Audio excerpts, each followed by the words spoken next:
no creía en los extraterrestres, hasta que algo imposible me ocurrió. No es una frase de espectáculo. Es la constatación fría de alguien que, como yo, vivía convencido de que la realidad se acomodaba a reglas simples. Entrada, salida, chequeos, bitácora, café frío a las 3. 38 años manejando sistemas de control en una planta de monitoreo te vuelven práctico. Aprendes a confiar en las alarmas que suenan, en los logs que guardan silenciosamente quién pasó por una puerta y a qué hora. Aprendes a desconfiar de las historias que le dan vueltas a la cabeza cuando nadie mira. Mi vida era ese pasillo, entre la sala de descanso y el panel central. Era el café que nunca terminaba de enfriar, las manos manchadas de aceite en la chaqueta, el mismo podcast técnico en los oídos cada mañana. Y era Sara, una presencia que se fue y dejó un hueco que no supe nombrar durante meses. La muerte de Sara, un accidente en una noche de lluvia, quitó algo de ese paisaje.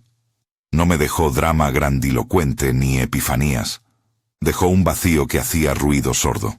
Aprendí a vivir en piloto automático porque el piloto se me había ido con ella. Dije que no creía en los extraterrestres, y no era una pose. Nunca había tenido señales de que el universo escuchara mis pensamientos, y me sentía cómodo con ese silencio. Creer en alienígenas implicaba, para mí, aceptar que había fuerzas ajenas, inteligencias ajenas, reglas que no podía ver ni medir. Prefería las reglas que podía verificar con un multímetro y un registro de acceso. La planta donde trabajaba, un edificio gris entre otras naves industriales, tenía un ala vieja, poco usada, con puertas con código, un par de salas de pruebas y un almacén con piezas oxidadas. El personal evitaba esa ala.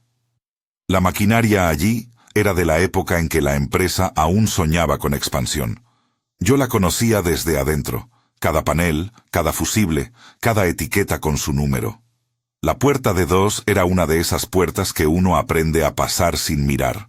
Nunca se le prestaba atención. Fue una madrugada de martes. No recuerdo la fecha exacta. Me cuesta convertir fechas en emociones. Solo la sensación de que la noche estaba demasiado silenciosa, como si el edificio hubiera retenido la respiración. Me llamaron por un fallo en un antiguo lector de inventario. Un número mínimo de rutina. Reemplazo y volvemos a operar. Caminé por el pasillo con mi linterna, la chaqueta en la mano, ignorando la lluvia que golpeaba el techo metálico. La cerradura de dedos se abrió con un clac que sonó distinto, más seco. La puerta cedió y un aire frío me recibió, como si algo en esa sala hubiera estado esperando justo a que alguien la abriera. No había nada espectacular a simple vista. Un piso de concreto, pilas de cajas, un par de carritos manuales. En la pared del fondo, sin embargo, había un módulo empotrado en la que nunca había reparado. No formaba parte de los planos. No estaba en el inventario. Era un panel bajo, rectangular, con una superficie lisa que no brillaba, pero tampoco era completamente opaca. Tenía un delicado relieve que se parecía a las venas de una hoja, y un pequeño punto central que parecía latir. Al tocarlo, la primera impresión fue de temperatura, no frío ni calor. Era como el contacto con la piel de alguien dormido. El punto central vibró bajo la yema de mi dedo, sutil. Un pulso tan leve que podría atribuírsele a cualquier falla eléctrica si no hubiera sido por lo que siguió. Porque la sala dejó de sonar. El refrigerador del almacén cayó, el zumbido de las luces se apagó, el murmullo de la ciudad se estranguló hasta volverse nada. Y en ese silencio, una voz. No una voz en palabras, sino una pregunta que no pedía aire para existir, me atravesó con una claridad que me desarmó. ¿Por qué estás vacío? La pregunta no era metafórica. No era un pensamiento que yo generara, ni un recuerdo que emergiera en mi mente. Llegó con la precisión de un dato. Me sorprendí, sosteniendo el panel, sin recordar haber levantado la mano. La linterna había caído de mi otra mano y ahora iluminaba el suelo con un círculo tembloroso. Sentí la garganta seca y una vergüenza absurda. ¿Qué podía alguien como yo, que reparaba interruptores, saber de esa clase de preguntas? Negué, por supuesto. Me dije que debía haber sido una alucinación de sueño, que la falta de sueño y el café acumulado me jugaban una mala pasada. Hice chistes internos sobre mi mente fatigada. Cerré la puerta, dejé el panel en la oscuridad y volví al puesto para reportar que todo estaba en orden. En los registros puse acceso para revisión, sin hallazgos. Escribí la nota automática y me fui a casa a dormir con la sensación de que algo se había quebrado, sin que yo supiera todavía qué. La noche siguiente intenté borrar la imagen. La racionalización fue mi refugio. Los paneles viejos dan señales por humedad. Las instalaciones viejas crean femtos y armónicos que afectan la percepción. Fue lo que pensé hasta que, durante la semana siguiente, una serie de cosas pequeñas empezó a acumularse y a empujar esa explicación hacia el borde de la duda. Primero, las coincidencias. Un café que no estaba donde lo dejé. Un paquete en el recibidor con mi nombre que no había pedido. Unas fotos en mi escritorio con sombras que, al ampliarlas, revelaban un contorno que no era humano, pero que parecía mirar directo desde la película. No exagero, eran imágenes borrosas, contraluces, cosas que un detector de anomalías descartaría sin pestañear. Pero en mi interior, algo, la parte que aún tenía la costumbre de nombrar las cosas para sentirlas bajo control, empezó a cosquillear. Luego vinieron los registros. A los 3 días de la puerta D2, el administrador de sistemas me pidió que revisara un log. Ingreso D2 a las 03:12, figuraba, con mi identificación. Salida a las 03:14. Miré la hora en que realmente estuve en el puesto, 03:12 a 03:20. Había una inconsistencia de 8 minutos en la que, según el sistema, yo había cruzado esa puerta y volvía sin registro de cámaras. No hubo huellas en el pasillo. No hubo alarma de la puerta abierta. Solo ese detalle plano que no encajaba. La razonable explicación era corrupción de archivo, error de sincronización. Pero los archivos no mienten por gusto. Se corrompen, se superponen, pero rara vez inventan una presencia precisa con mi nombre. Empecé a llevar una libreta. Anotaba cosas que antes habría ignorado. El olor de la sala D2, mis horarios, qué había soñado, cuántos cigarrillos me habían quedado en la cajetilla. Intentaba trazar un mapa con coordenadas que albergara la posibilidad de error humano. Marcus, que había estado en la planta por más años que yo, y tenía esa calma áspera de quien ha visto sistemas colapsar sin dramatizar, la vio una tarde en su mesa cuando me senté con la libreta abierta. «No deberías andar escribiendo tus sueños, Tom», dijo con esa voz grave que suele reservar para bromas que no lo son.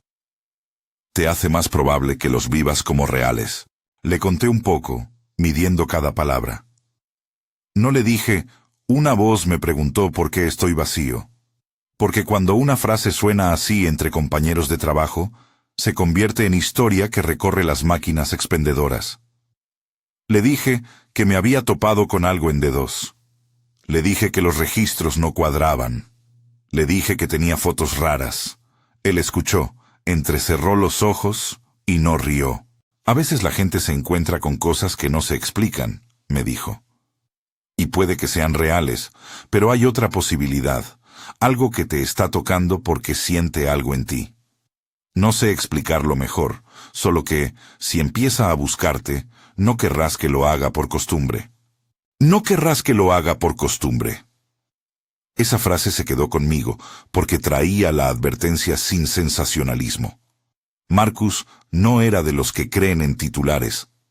Trabaja con datos y con cajas que no devuelven más que lo que se les impone. Y sin embargo, por primera vez, yo vi en su rostro algo que parecía más complejo que curiosidad técnica. Una preocupación contenida, casi afecto.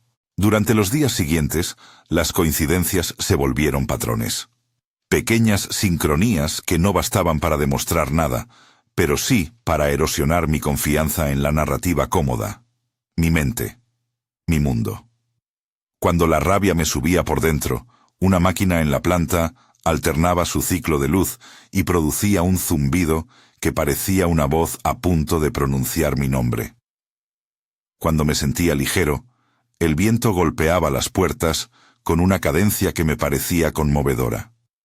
No eran pruebas, eran indicios que obligaban a cuestionar si mi estado interior y el entorno estaban relacionados de un modo más sutil de lo que la costumbre permite. Una noche, pocas semanas después del primer toque, tuve un sueño tan vívido que me despertó con el pulso alto. Estaba en la habitación de hospital donde Sara había estado, pero las paredes eran diferentes. El aire era más espeso y, en un rincón, el mismo panel que había visto en D2 brillaba. Sara no apareció. En su lugar, una figura alta y delgada sin rasgos claros se inclinaba hacia mí y colocó su mano a la altura de mi pecho. Al tocar, sentí un mapa de los días que había vivido sin verla. Rutinas repetidas, comidas sin nombre, conversaciones en piloto automático. La figura pronunció una palabra, un conjunto de sensaciones que no encajaban en la gramática humana, y supe, por una traducción que parecía hacerse en el instante, que aquello que me tocaba lo hacía porque había un hueco. El vacío llama, entendí. Me desperté con lágrimas que no siempre veía en mis noches. La libreta comenzó a llenarse de trazos que no eran solo datos. Empecé a escribir fragmentos de sensaciones, preguntas que no podía responder, y pequeñas anotaciones sobre la relación entre mi ánimo y lo que ocurría alrededor. Y con cada nota me acercaba a una pregunta que me daba miedo formular en voz alta. ¿Y si lo que sentía se convertía en una puerta? Volvía de dos, movido por la curiosidad, y admito, por una necesidad de comprobar. Esta vez cerré la puerta detrás de mí, apagué la linterna. Me planté frente al panel con la intención de tocarlo y observar mi reacción como si fuera un expediente. La respiración me traicionó.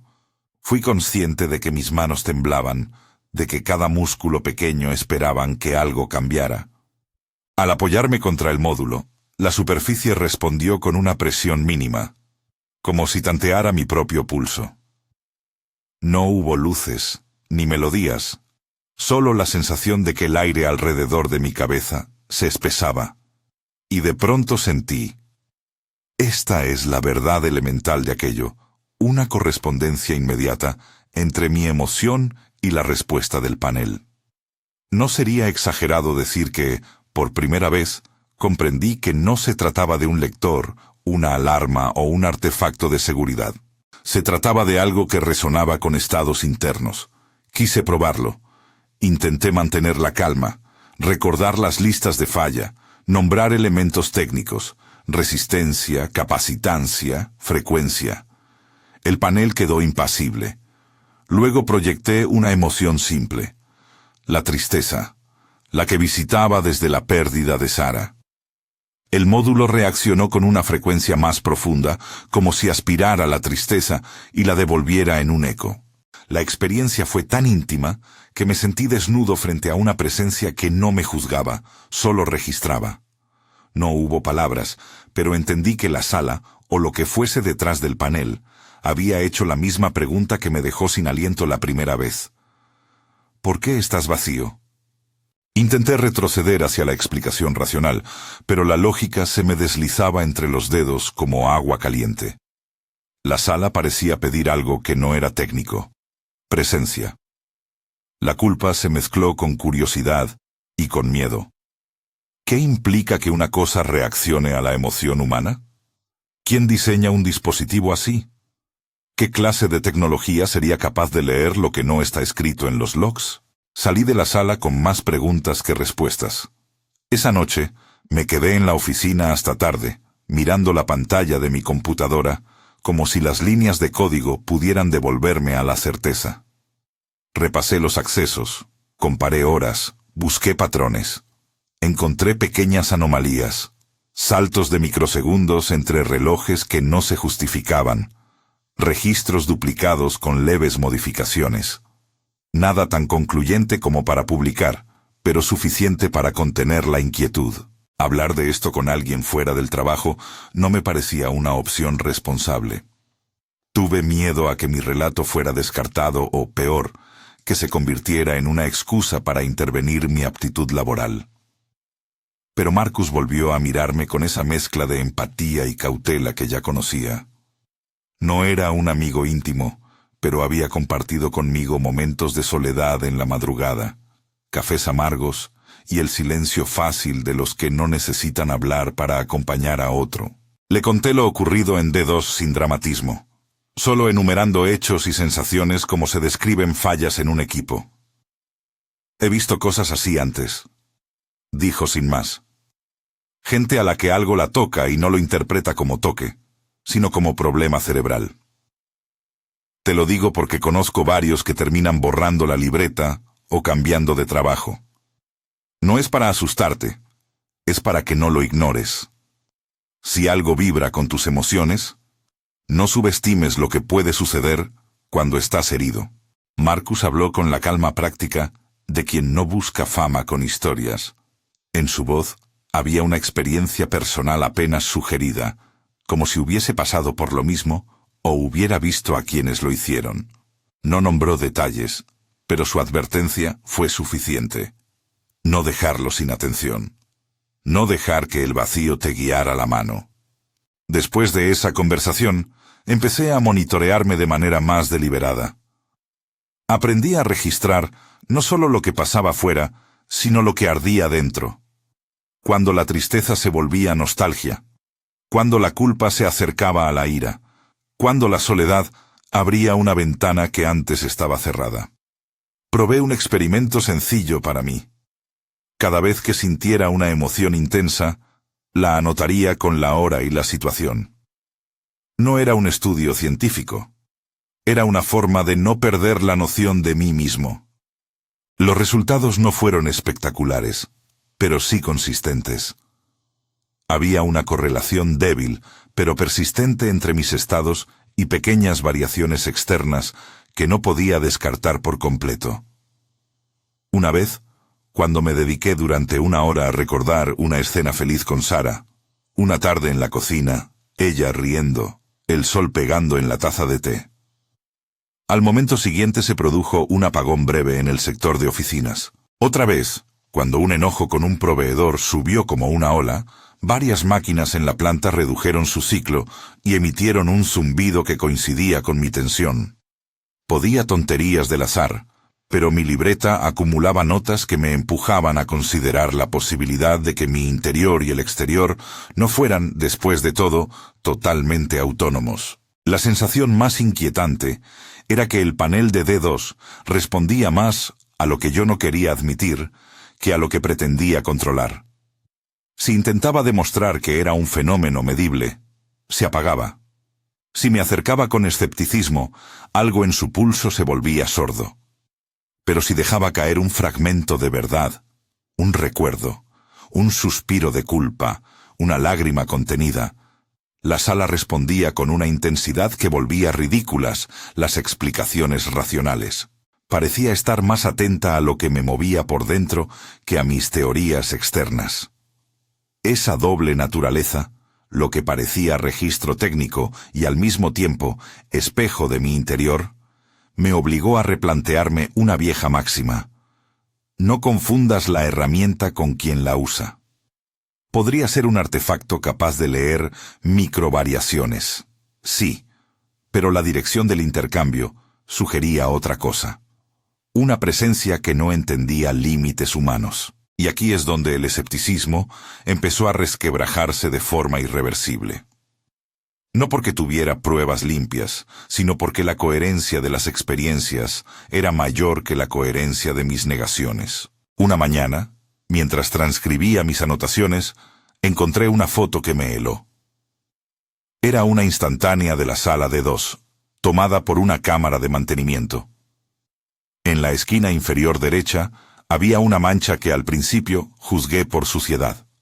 La amplié y la mancha tomó la forma aproximada de una figura vertical, alargada, sin rasgos, un contorno que parece mirar. No era nítida, pero la presencia del contorno añadía un peso nuevo al conjunto de hechos. ¿Una falla óptica? Probablemente. ¿Un reflejo? Posible. ¿Un testimonio visual de algo que requiere más lenguaje que el que tengo? También posible. La evidencia, hasta ese punto, no pertenecía a la contundencia de una carta notarial. Pertenecía a la textura de mis noches en vela y a la manera en que una pregunta simple, ¿por qué estás vacío?, había empezado a permear mi realidad. Comencé a sentir que había una atención puesta sobre mí. No en un sentido paranoico, no como si alguien me vigilara con intención dañina. Era una atención fría, inquisitiva, pero no necesariamente hostil. En ocasiones me sorprendía mirando el pasillo como si fuera un corredor de aeropuerto, donde alguien pudiera aparecer con una levedad que me hiciera entenderlo todo. Esa expectativa, esa posibilidad de ser observado, modificó mi manera de caminar, mi forma de ocupar los silencios. No puedo decir que la vida cambió de manera espectacular. Seguía yendo a trabajar, arreglando fusibles, contestando correos. Pero bajo la superficie, las cosas se movían con una nueva lógica. Las emociones dejaron de ser meros estados internos y se convirtieron en variables con consecuencias en el entorno. Si esto suena pretencioso, es porque lo fue para mí. Todo cambio de narrativa lo es, y en medio de ese cambio apareció otra figura que alteraría el equilibrio. Una invitación que yo, por más resistente que intentara ser, no podría ignorar. La nota llegó doblada en un sobre sin remitente, dejada en el tablero donde los técnicos pegamos avisos de mantenimiento. No tenía sello, solo una línea escrita a mano. Ven a la sala de descanso a las 22:30. No hables en el pasillo. El pulso me subió. Podía ser una broma, una equivocación, un malentendido. Podía ser que alguien más hubiera notado mi interés por D2 y quisiera tomarlo como conversación. Al llegar esa noche, las luces de la sala de descanso estaban bajas. Había 2 tazas de café a medio terminar y una figura en la penumbra. Marcus. No preguntó por qué estaba ahí. Parecía esperar, como si tuviera la costumbre de ser receptor de estas cosas. Marcus, dije. No sé si esto es una broma. Él me sonrió sin ironías. No es broma. Venía a decirte que te cuides. Hay cosas que no se miden solo con un multímetro. No le pedí más. A veces las advertencias son suficientes. Él dejó una última frase en el aire antes de levantarse y desaparecer por la puerta. Si decides seguir, no lo hagas por diversión. Hazlo con la intención clara de no convertir tu dolor en un instrumento. Aquella frase me golpeó más de lo que le di crédito. Volví a mi oficina con la libreta abierta y la sensación de que, si iba a continuar, debía hacerlo con honestidad. No por valiente, sino por responsabilidad.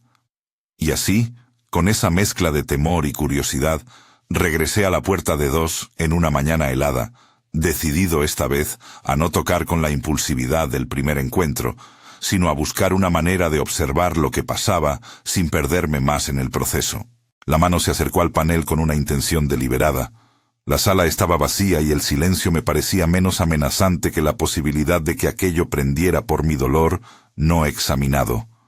Al tocar, el módulo pulsó en una frecuencia que reconocí al instante. No era una queja ni una acusación, era una constatación.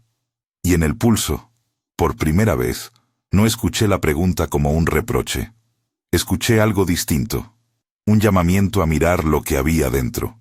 Justo cuando mi pulgar rozó el centro del relieve, una imagen me atravesó con la violencia de la memoria. Sara en el coche, la lluvia que no cesaba, el crujido, y luego el momento en que la mano se le escapó del volante. No era un recuerdo mío en el sentido psicológico. Era como si el panel me mostrara una versión de mi historia con una nitidez que evitaba la moralización. La sala no parecía buscar castigo. Buscaba comprensión. Di un paso atrás. El pulso en el panel se ralentizó como si respetara mi espacio. El aire volvió a sonar. La moderación que puse en mi acercamiento no fue suficiente para explicarlo todo, pero sí para abrir, sin querer, una puerta hacia algo que no esperaba. No era solo que lo imposible había ocurrido, era que lo imposible venía con condiciones éticas y riesgos que aún no comprendía. Me quedé allí un largo rato, con la mano cerca del panel, temblando por razones que no eran del todo técnicas. Afuera, la ciudad comenzaba a mover sus primeros latidos. Dentro, D2 parecía un remanso. Me dije a mí mismo que registraría todo, que documentaría con cuidado, que no dejaría que el dolor se convirtiera en instrumento. No tenía idea entonces del precio de esa decisión, ni de las fuerzas que, desde distintos rincones, ya me observaban. Pero una cosa estaba clara. La incredulidad había comenzado a resquebrajarse. Y donde antes había negación, ahora se abría un espacio donde la pregunta original, ¿por qué estás vacío?, ya no podía ser esquivada con tecnicismos. Si esta historia te resuena y quieres seguir escuchando cómo avanzó todo, suscríbete y activa las notificaciones. Quédate conmigo. Aún queda mucho por contar. Entré en la sala de descanso como quien cruza un umbral que sabe que puede cambiar algo en su vida, pero que aún no entiende en qué sentido. Marcus me miró con una neutralidad trabajada, como quien no quiere empujar, solo encender una linterna en un cuarto oscuro para que uno encuentre su camino. Hay gente, dijo, que cree que puede domesticar cualquier cosa con buenos parámetros y manuales, pero no siempre funciona así. No cuando lo que responde es lo que sea esto. No pregunté qué es. La palabra sobraba. Habíamos llegado a un punto en que la categoría ¿qué? Era menos relevante que la pregunta ¿cómo? ¿Cómo nos relacionamos con algo que parece sintonizar con lo que llevamos dentro? En las semanas siguientes, la discreción fue la norma. Marcus me llevó, poco a poco, a conocer a dos personas que sabían más. No porque tuvieran respuestas infalibles, sino porque habían tenido encuentros similares y se habían obligado a documentarlos. Una de ellas era Jenkins, un tipo bajo, manos de albañil y sonrisa fácil, que trabajaba en logística y que pocas semanas antes había empezado a prestar atención a pequeños gestos de bondad, sin hablar mucho de ello. La otra era alguien que parecía aparecer siempre detrás de una mesa con papeles. La doctora Carla Mendes. La primera vez que la vi fue en una cafetería lejos de la planta, en una esquina donde la gente que se oculta de los ojos del oficio no se siente observada. Tenía un cuaderno con esquemas y una forma de hablar que mezclaba la precisión de una científica con la cautela de quien guarda secretos por prudencia. No llevaba bata. Su autoridad no venía del uniforme, sino de la contundencia de sus datos. Hemos reunido casos, me dijo sin preámbulos. Personas que, después de un contacto con algo parecido a lo que describes, cambiaron la forma en que su conciencia se expresaba en el entorno. No tenemos una teoría unificada. Tenemos registros. ¿Te interesa verlos? La humildad de su afirmación me pareció honesta. No pretender saberlo todo. Me mostró fotos, las mismas manchas alargadas que yo había visto, anotaciones, logs con inconsistencias horarias etiquetadas con cuidado. Pero lo más inquietante, y a la vez fascinante, eran las notas sobre correlaciones entre estados anímicos y variaciones locales. Según nuestros registros, decía con frecuencia, y esa fórmula me gustó, no una verdad absoluta, sino un testimonio cargado de documentos que alguien se había tomado la molestia de archivar. Me invitaron a una reunión más formal en un espacio que no figuraba en ningún plano público. Un laboratorio bajo tierra, no por conspiración, sino por prudencia. El lugar olía a metal y café. Había mesas con registros, mapamundis con marcas dispersas y una pizarra con nombres que yo reconocí. Algunos anónimos. otros con apellidos conocidos de trabajadores que habían cambiado de vida. Había también una persona que no dejaba de anotar, una voluntaria que gestionaba entrevistas con delicadeza. Me sentí, de pronto, dentro de algo que exigía cuidado. No fueron muchos los presentes. Al principio éramos 7. Los llamaban, a falta de mejor término, los tocados. El número era modesto y el anonimato, una medida de protección y de honestidad. Empezar con pequeños grupos para aprender sin exponer a demasiadas personas. Jenkins, que me miró con esa mezcla de tímida complicidad, me ofreció una taza de café que sabía a normalidad, y por eso supuso un alivio. «No somos un culto», me dijo alguien que se presentó como Rafael. «Ni un experimento de laboratorio sin regulaciones. Somos personas que intentamos entender lo que nos pasó. La doctora Méndez nos ayuda a documentarlo». Las primeras sesiones no fueron revelaciones dramáticas. Fueron ejercicios de atención y disciplina emocional. Nos enseñaron a marcar estados internos sin juzgarlos, a sostener una emoción breve y clara, a anotar el pulso del cuerpo, la temperatura, los sonidos del entorno. La idea no era manipular por manipular, era aprender a distinguir entre reacciones mecánicas y intenciones sostenidas. El experimento piloto, según la doctora Méndez, se hizo en un pueblo pequeño donde el grupo decidió probar una intervención limitada. Ayudar a aliviar la tensión tras una riña pública que había dividido a la comunidad. No fue una intervención grandiosa. Fue una práctica de presencia. Algunos miembros del grupo se sentaron en la plaza, otros distribuyeron comidas sin alardes, otros simplemente recogieron hojas y conversaron con la gente como si el objetivo fuera escuchar, no imponer. Lo llamamos proyecto de resonancia, me explicó Carla en una ocasión. No intervenciones coercitivas, no manipulación, observación, cuidado y registro.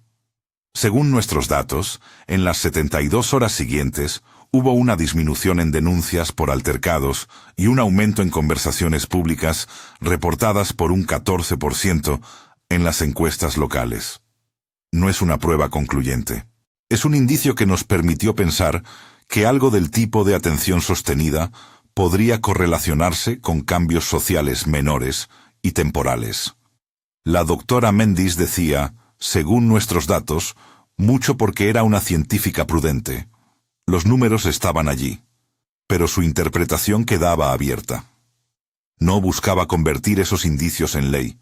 Su enfoque, en cambio, estaba en diseñar protocolos, en evitar la euforia y en proteger a las personas. Nos enseñó a medir la duración de la intención, la calidad de la emoción, si era auténtica o forzada, y el efecto de la presencia sostenida frente al deseo ansioso de resultados rápidos. Las primeras victorias fueron pequeñas y, sin embargo, profundas para quienes las vivíamos. Un vecino que había dejado de hablar con su hermano volvía a sentarse en la acera para tomar té con él. Una tienda que había cerrado por problemas de robo reabrió y vendió la primera semana con menos pérdidas. Nada de grandes milagros. Pero para quienes somos prácticos, ver que algo podría cruzar la barrera entre lo íntimo y lo social sin violencia era asombroso. Con la evidencia vinieron también los debates. En una mesa redonda, la doctora Méndez puso sobre la mesa una propuesta que muchos encontraron tentadora. Intentar un experimento más ambicioso, no necesariamente para controlar, pero para influir en condiciones más amplias. Por ejemplo, reducir la tensión en una zona industrial durante una huelga que amenazaba con violencia. La propuesta no era mala en sí misma, pero la discusión giró en torno a algo esencial. ¿Teníamos derecho a actuar sobre comunidades enteras sin su consentimiento explícito? ¿Podíamos, incluso con buenas intenciones, imponer estados emocionales? Hay una diferencia entre inspirar y dirigir, dijo Marcus en la reunión. Inspirar es mostrar una forma de estar. Dirigir es decidir por otros lo que deben sentir. No tenemos derecho a eso. La doctora Méndez asintió. Pero había también una voz diferente en la sala. la de algunos que veían la posibilidad de aliviar sufrimiento rápido. El impulso por hacer el bien inmediato contó entre los argumentos. Fue entonces cuando se hicieron visibles los riesgos morales. La seductora idea de arreglar las cosas desde arriba podía transformarse, sin intención, en una coacción encubierta. Algunas tensiones se resolvieron con protocolos, consentimiento informado, límites en los objetivos, periodos de ensayo pequeños y seguimiento después de cada intervención. Pero la tensión ética nunca desapareció. Y otras consecuencias, imprevistas, comenzaron a soplar como un viento que nadie previó. En uno de los experimentos, un pequeño grupo intentó sostener una emoción fuerte de compasión colectiva para calmar un barrio donde los récords comunitarios señalaban tensiones acumuladas. El resultado, según el informe, fue ambiguo. Hubo calma en 2 manzanas y una oleada de confusión en otra, donde varias personas reportaron sueños intensos y desorientación. Unos días después, uno de los participantes, que había mostrado una respuesta nerviosa a la experiencia, se distanció del grupo sin aviso. Simplemente dejó de contestar mensajes y desapareció de nuestras rondas de reunión. No hubo indicios de daño físico, pero su ausencia abrió una pregunta incómoda. ¿Qué precio pagaban quienes se exponían a sostener emociones ajenas con tanta intensidad? No puedo describir esto sin reconocer que esas desapariciones, como las llamamos en voz baja, tenían matices. Algunos se marcharon para buscar anonimato, otros para reconfigurar su vida lejos de la presión de ser observados. Nadie nos informó de desapariciones violentas o persecución. Pero la realidad es que el fenómeno generó cambios personales que a veces significaron ruptura con familias, trabajos o identidades pasadas. El peso del observador, la sensación de ser un foco, no era liviana. El observador, cuando finalmente me encontré cara a cara, si es que se puede decir cara a cara, con algo que no tiene rasgos humanos claros, habló con la economía de quien no necesita anunciar verdades a gritos. Fue en un almacén, entre palets de cartón, una tarde en que la luz se filtraba en tiras y las sombras parecían escribir mensajes sobre el suelo. No era una aparición hollywoodense. La forma era vertical, delgada, como una sombra con presencia, y su comunicación no llegó en palabras exactas, sino en impresiones ordenadas. La emoción es la interfaz, me dijo, en la traducción que mi mente hizo de lo que no era lenguaje humano. No controlamos, observamos y respondemos. La calidad determina la dirección. No supe si la voz venía de mi propio proceso de comprensión o de algo externo. Lo que recuerdo con nitidez fue la sensación de que, detrás de esa afirmación, había una advertencia. Quienes se vuelven buenos en provocar estados ajenos quedan expuestos a ser utilizados. No por maldad obligada, sino por la dinámica natural de atención que alguien obtiene cuando tiene la habilidad de mover el entorno. La doctora Méndez lo explicó con números mesurados. Según nuestros registros, repetía, hemos documentado 56 casos con interacción directa con paneles similares al de D2. De esos 56, un grupo pequeño, alrededor de 7 en la primera cohorte, mostró capacidad para sostener estados prolongados que, según nuestra observación, tuvieron efectos locales. Pero también registramos consecuencias en la esfera personal, pérdida de trabajo, cambios de residencia, impactos en la salud mental. No es un experimento inocuo. La palabra responsabilidad se convirtió en un mantra. Yo, que había llegado con la intención secreta de encontrar una manera de entender el hueco que dejó Sara, con la tentación, a veces, de usar lo que aprendiera para algo íntimo y precioso, me vi empujado a enfrentar la ética de mis propios deseos. ¿Usaría esto para arrancar algo del pasado? ¿Para forzar una reconciliación imposible? El observador no prometió atajos. De hecho, su reproche era sutil. El vacío atrae lo que ofrece. Si mi vacío estaba cargado de necesidad, la respuesta que obtendría tendría la textura de la necesidad. Hubo un momento de tentación insoportable. Durante una sesión privada, cuando las luces del laboratorio estaban bajas y la lluvia marcaba una cadencia monótona, imaginé la posibilidad de usar la resonancia para traer un fragmento de Sara. No su cuerpo, no su voz, sino una sensación, un retrato que me acompañara por un par de horas. Pensé en todo lo que haría para pagar ese precio. Replicaría sesiones, convencería a otros, inventaría protocolos. Fue un pensamiento que me hizo sentir más pequeño que nunca. Pero luego recordé la frase que Marcus me había dicho. No lo hagas por diversión. Hazlo con la intención clara de no convertir tu dolor en un instrumento. Y comprendí que, si mi dolor se volvía la herramienta, el riesgo era transformarlo en imposición. En ese momento, supe que no podía usar aquello para resolver el duelo a mi manera. La muestra de poder que deseaba era la misma que podía herir a otros. Quería alterar una realidad que tal vez no estaba destinada a mis manos. El experimento mayor, que algunos defendieron con entusiasmo y otros con temor, llegó de todas formas.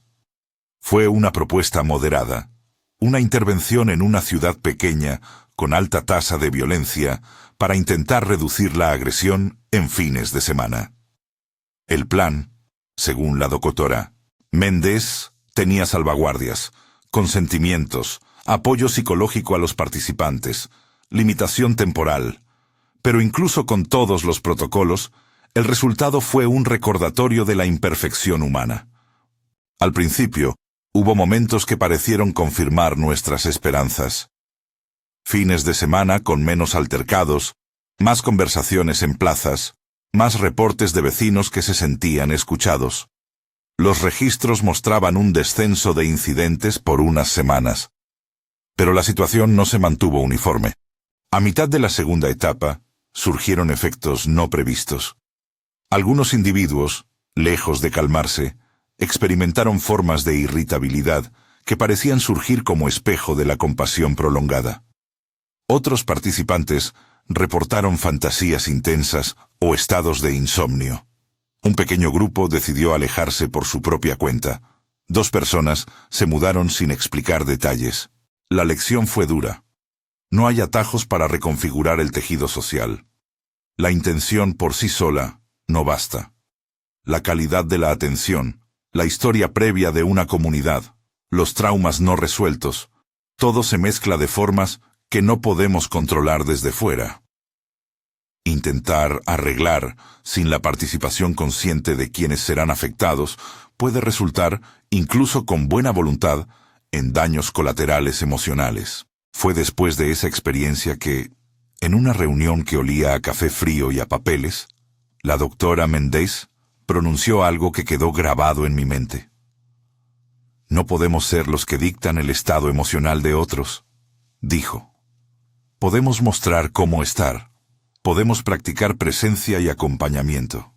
Y si acaso hay algo más metódico aquí, ese algo nos exige humildad. No hay atajos éticos. Las palabras resonaron con la fuerza de una verdad simple. La manera correcta de usar lo que sabíamos no era para controlar, sino para cultivar. Para ser ejemplos vivos de un modo de estar que, acaso, despierte a otros por imitación sutil y no por imposición abrupta. Decidí entonces un camino que, en su modestia, se sentía eterno. La práctica de la presencia deliberada.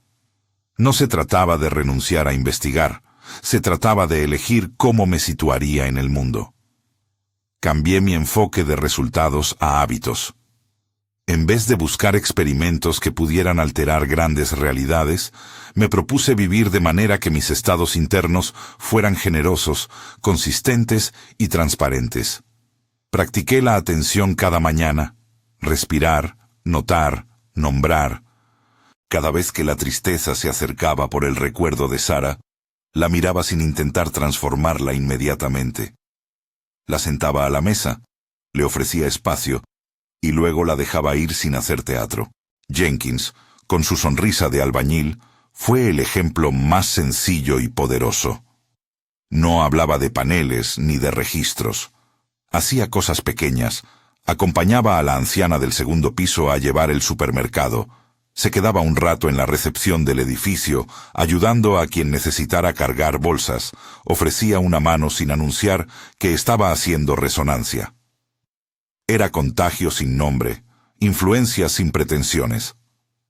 Cuando le pregunté por qué lo hacía, me dijo simplemente: no es ciencia ni milagro, es ser decente de manera deliberada. Si eso toca algo que otros llaman misterio, que toque. Yo lo hago porque es lo que puedo dar. Esa práctica, más que los experimentos, mostró resultados que se parecían más a tejido que a milagro.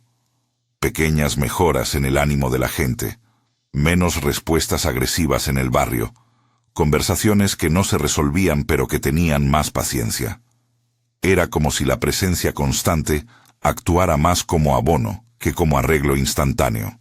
El observador, en una conversación posterior, volvió a recordarme el principio que había enunciado al principio. La emoción es la interfaz. Pero añadió algo que me hizo entender el propósito último de todo aquello y que cambió la forma en que me relacioné con la experiencia. Las inteligencias que observan no buscan control, dijo. Buscan coherencia. No se trata de conseguir una emoción puntual, sino de cultivar un patrón que sostenga vida en calidad. La prioridad es la integridad del sistema, no la voluntad de un individuo. Esa respuesta me liberó de la trampa de creer que lo que tenía a mi alcance era una palanca para lograr caprichos. Me colocó en un horizonte mucho más vasto, el de reinventar la propia vida como mensaje. Si no podía traer a Sara de vuelta, ni alterar la historia, podía hacer que mi presencia contribuyera a algo que perdurara más allá de mi tristeza. Podía convertir mi despedida en una forma de cuidado. Con esa decisión, la rutina cambió, pero no en milagro. Desperté con una disciplina y la apoyé con acciones concretas. Visité a vecinos, respondí mensajes con más lentitud y más atención. Me ofrecí como voluntario en proyectos pequeños que no buscaban titulares. El grupo de los tocados se transformó en una red de apoyo, una comunidad donde se practicaba la atención, se compartían errores y se cuidaba a quienes se sentían abrumados. De los 56 casos registrados por la doctora Méndez, algunos optaron por volver a trabajos anteriores, otros se mudaron, algunos dedicaron su vida a acompañar, y unos pocos decidieron cortar la relación con los paneles por el peso de la exposición. Había pluralidad de caminos y respeto por la elección individual. Hubo un momento, y lo recuerdo con una mezcla de orgullo y humildad, en que la presencia colectiva evitó una tragedia menor. Una discusión en la planta, que podía haber escalado a golpes, se atemperó cuando varios de nosotros entramos no a persuadir, sino a escuchar. Nadie habló de resonancia, ni tocó paneles. Simplemente nos sentamos a escuchar, y en esa escucha, las voces que querían subir se tranquilizaron. Fue un aprendizaje. El efecto más potente no viene de fórmulas extrañas, sino de la atención humana coherente. Eso no hace titulares, pero cambia vidas una a una. Aún así, la amenaza de convertir la experiencia en herramienta de control no desapareció del todo. Hubo personas externas, no maliciosas necesariamente, sino con visiones utilitarias, que propusieron modelos de intervención masiva con fines prácticos. Mejorar el rendimiento laboral, reducir protestas, optimizar ciudadanías. Fueron propuestas que nos obligaron a reforzar nuestros límites. Si algo debía existir, debía ser con transparencia, con consentimiento y con respeto por la dignidad de quien sería afectado. En mi vida cotidiana, la transformación se manifestó en pequeños milagros que no son milagros. La capacidad de estar presente en las comidas, de mantener una conversación con amigos sin que mi mirada se fuera a la zona vacía que dejó Sara. La facilidad de reconocer un deseo de manipular y detenerlo antes de que se materializara.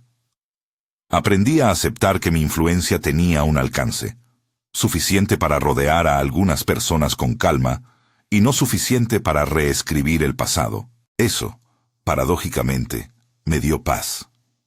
Con el tiempo, el grupo abrió un programa de acompañamiento que no prometía soluciones sobrenaturales ni curas rápidas. Era un acompañamiento que combinaba técnicas de atención, registro emocional y soporte psicológico, diseñado para quienes querían aprender a vivir con mayor presencia y responsabilidad interior. La propuesta no era barata ni pensada para todos, era un trayecto exigente que requería compromiso. Yo participé como facilitador en algunos encuentros, no para enseñar doctrinas, sino para compartir lo que había aprendido en las largas noches de libreta y atención. Jenkins siguió siendo una fuerza silenciosa.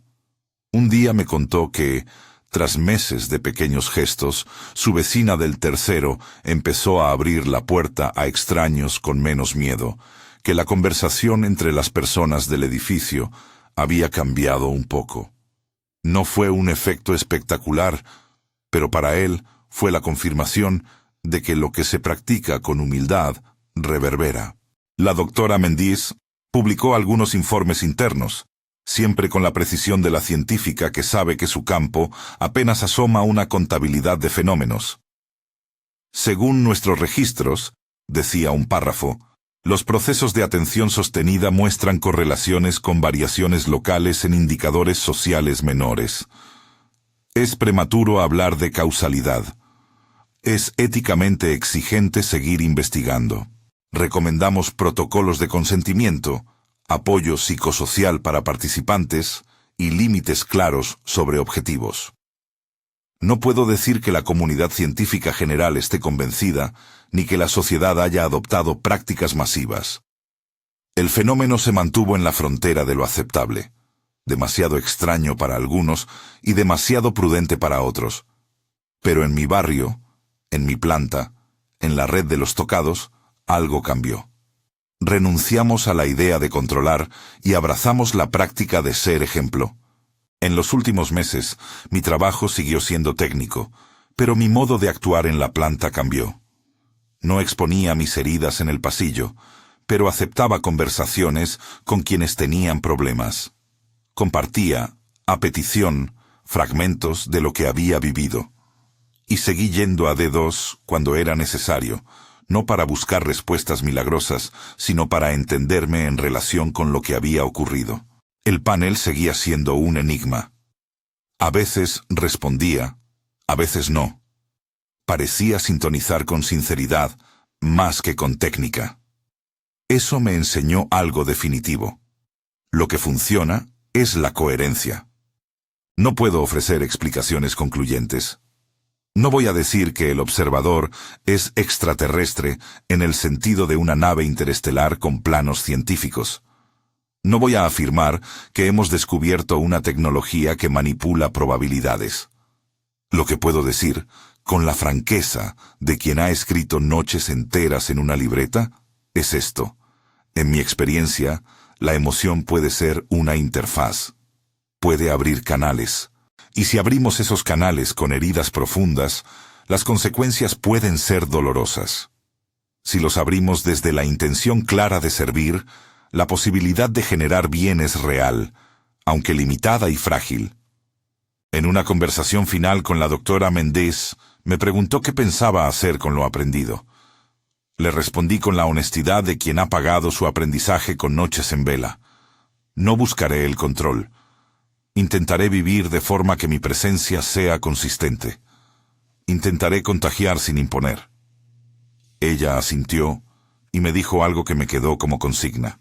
La responsabilidad está en el modo, dijo. No en el resultado. Haz que tu vida sea la demostración de aquello en lo que crees. Si alguien te observa, que observe un patrón de integridad, no un truco. Cuando volvía a mi casa por la noche, a veces me cruzaba con vecinos que ya sabían mi historia a medias. Sus miradas habían cambiado. Ya no habían sorpresa morbosa, sino curiosidad respetuosa. En las ocasionales noches de luna, me sentaba en el porche y pensaba en Sara. La tristeza aún ardía, pero ahora tenía un lugar menos invasivo. Había aprendido a llamarla por su nombre y a no dejar que moldeara todas mis decisiones. Quiero ser claro en algo que me han preguntado muchas veces. No ofrezco promesas. No puedo decir que si practicas presencia vas a resolver todas las heridas. No puedo garantizar que un panel como el de D2 te dará respuestas. Mi testimonio es eso, un relato sobre posibilidades, límites, riesgos y sobre todo, responsabilidad. Si algo de lo que cuento te interpela, te propongo una práctica sencilla, sin pretensiones técnicas. Obsérvate durante 2 semanas. Registra cuándo tus emociones suben de intensidad, qué las desencadena y qué cambios, si los hay, percibes en tus interacciones cercanas. No lo hagas para controlar el mundo. Hazlo para conocerte con mayor claridad. Ese ejercicio no es una panacea. Es un comienzo humilde. Si sientes que quieres profundizar y no sabes por dónde empezar, he reunido en un ebook un compendio de ejercicios, anotaciones y protocolos de atención que a mí me ayudaron a sostener la presencia sin caer en la urgencia del resultado. También ofrezco sesiones individuales para quienes buscan acompañamiento con criterios profesionales y límites claros. No es terapia convencional, es un acompañamiento basado en prácticas de atención, registro emocional y acompañamiento ético. Si te interesa, encontrarás un enlace en la descripción y en el comentario fijado. Ahí explico el formato, los costos y las condiciones. No prometo milagros. Pido compromiso y honestidad. No escribo esto para cerrar la historia con una certeza absoluta. Si algo me enseñó todo lo vivido, es que la incertidumbre forma parte del tejido de la realidad. Lo imposible que me ocurrió, la puerta que no debía abrirse, la pregunta que me atravesó, me obligó a cambiar. Pasé de ser un técnico que arreglaba fallos a ser alguien que intenta sostenerse en la vida con atención. Y la diferencia entre uno y otro no es menor. El primero resuelve problemas técnicos. El segundo se hace responsable de su propio pulso. Si miras hacia arriba, quizá aún haya muchas cosas que no entiendes. Si miras hacia adentro, puedes empezar por 2 semanas de observación. Si decides que quieres acompañamiento, los recursos están disponibles para quienes buscan hacerlo con seriedad. Y si no crees en lo que cuento, está bien. Mi historia es eso. Una historia. No exige creencias, solo invitación a la atención. No creía en los extraterrestres. Eso fue el inicio. Pero algo imposible me ocurrió y me mostró que la incredulidad no siempre protege del asombro. Lo que sigue, para mí, no es una certeza sobre seres de otros mundos, ni un manual de soluciones. Es la elección de vivir con responsabilidad, de practicar la presencia y de sembrar, con lentitud y respeto, una vida que valga la pena observar. Gracias por escuchar. Si te quedó resonando algo de lo que dije, haz la prueba. Obsérvate 2 semanas. Quizá lo que descubras no sea la respuesta a un misterio cósmico, sino la puerta más íntima hacia una vida más plena.